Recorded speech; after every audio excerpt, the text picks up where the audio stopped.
there seemed to be something that didn't quite make sense to me by looking at the modern philosophies versus the ancient philosophers. The ancient philosophers seem to be much more profound and all encompassing. And above all, to me, what made most sense is that they seem to be based on common sense. They seem to be based on starting from what we observe, what we see, what we sense. Um,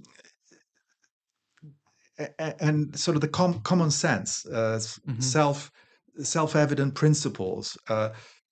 Whereas the modern philosophers seem to be very um, uh, kind of contorted, doubting first principles, and at, at in the first instance, they seem to me to be uh, too clever by their own half, too articulated, almost contrived to Hmm. try and in their quest to deny what's kind of obvious, the first principles, doubt your own senses. That to me was kind of a bit of a red flag, and particularly when I realized that the modern philosophers, um, their approach was simply to assert that the philosophies of old, the Greek Hmm. philosophers, or the philosophers of the medieval scholastics, for example, were just wrong. But Would, without any kind of engagement of the argument. They basically yes. say, the five proofs of Thomas Aquinas, well, these are all medievals, they too complicated, we're living the real. But all right, then show Hmm. me why they don't work. Sure. And to this day, they have not been refuted. To me, that was a second red flag. Hmm. Um, and so that's got me looking much more to the philosophies that ultimately got me to focus on Christianity, because they are underpinning the Judeo-Christian system of religion, Sure. as opposed to the Eastern ones, for example, Two or points. the modern philosophies that deny, or basically abstract out of revealed religion the revealed part, and basically say it's just a fantasy. Yes. I just have 2 points based on what you said. The first pertaining to the modern philosophies. I guess as a result of the kind of the Enlightenment, where there was a radical separation of the faith, the relationship between faith and reason, which had existed, I mean, throughout the Middle Ages and for so long. The Enlightenment brought about this kind of radical split, which actually came, I mean, from originally from the Reformation. It was like a gradual kind of decline. But from just studying Nietzsche recently, I see exactly what you said. He basically bases his philosophy on the premise that God is dead, but he offers no evidence for why God doesn't exist. He basically makes this bold assertion and then builds on it from there. He very well demonstrates the tragic consequences of a world without God, but the fundamental premise of his whole argument is without substance, it's without any foundation. And I think this needs to be addressed because often these modern philosophers, they use very emotive and passionate language. And as you said, they use these very kind of contrived and intricate arguments, but the foundation is wanting. There's no real They're substance to basically them. built on sand. And Yes. the problem with, I think, the modern education system is that if you look at all of the major universities, all of the major, except very, very few rare exceptions,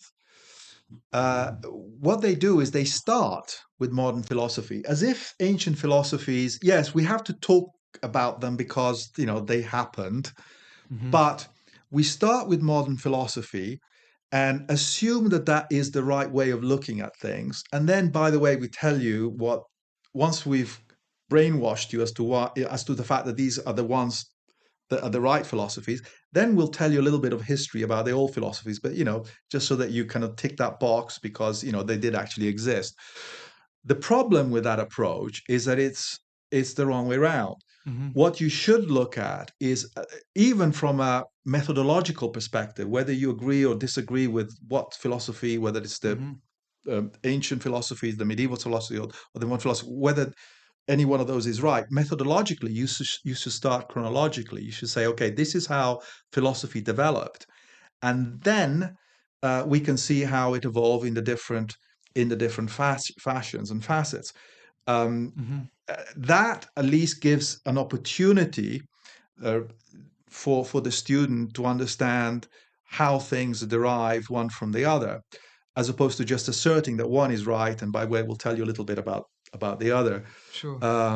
And again, that is also, to me, another red flag that basically says we're going to shoehorn modern philosophy into your head so that you think that that's the right way of thinking. Everything else is kind of Mm. nuts. And then, but it's wrong. As I, you see, because of my scientific approach, those kind of observations, I had no, clean slate. I You had no bias, I had no basically. bias. Mm. My philosophy was I'll go wherever the evidence takes me, and I see things like um, this contrivance, the appear, the contrived aspect of modern philosophy, the assertion without engagement that this Hmm. is the right type of philosophy, with none of the major, particularly the scholastics, the medieval philosophy being refuted, because not they're in I mean, they are irrefutable, and so there's no engagement, but there's simple assertion that the modern philosophy is correct, Hmm. and that is projected into the university, into the educational system. All of that tells me that the modern philosophers have no argument, Hmm. because otherwise they would have engaged in the arguments of the ancients and the medievals, but they haven't. And the whole project of modern philosophy was to impose an ideology and a philosophical system because they could not refute the old one for Hmm. ideological reasons. That was my conclusion of looking at different philosophies. Very interesting. I just wanted to ask a question pertaining to the ancient Greeks. So, for example, Aristotle. In the Enlightenment, Aristotle was criticized for his lack of scientific precision in the sense of, he observed the stars and things like that. He believed that the stars existed for eternity, eternally. Obviously, that's not true. I mean, we've discovered that over time. But was that an obstacle to your um, appreciation of his metaphysical arguments? No, I think these are kind of red herrings, and also they commit the fallacy of this type of approach commits the fallacy of generalization. So what the modern Hmm. philosophers will do is they will go off on a tangent because they can't refute the central metaphysical and philosophical aspects of the worldview and the philosophy of the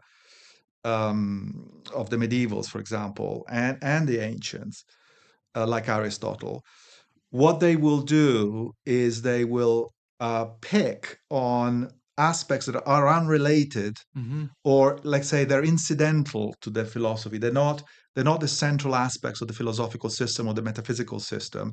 And because obviously science has matured over the years, and now we know things that we didn't know then, partly because we didn't have the scientific apparatus behind us to look at things in those days that we have now. Then they will use that to discredit the entire philosophical and metaphysical system. Sure. And that, again, is a sleight of hand, which is telling. Again, it told me that those guys really don't have the arguments to deal with the central issue at hand, which Hmm. was philosophy and metaphysics. It's basically throwing the baby out with the bathwater. No, Correct. we have this very very sound metaphysical system, and then we see some scientific errors in a different field, and then we basically see that the Enlightenment philosophers disregard those profound metaphysical principles based on a mistake elsewhere. Correct. Doesn't make much sense.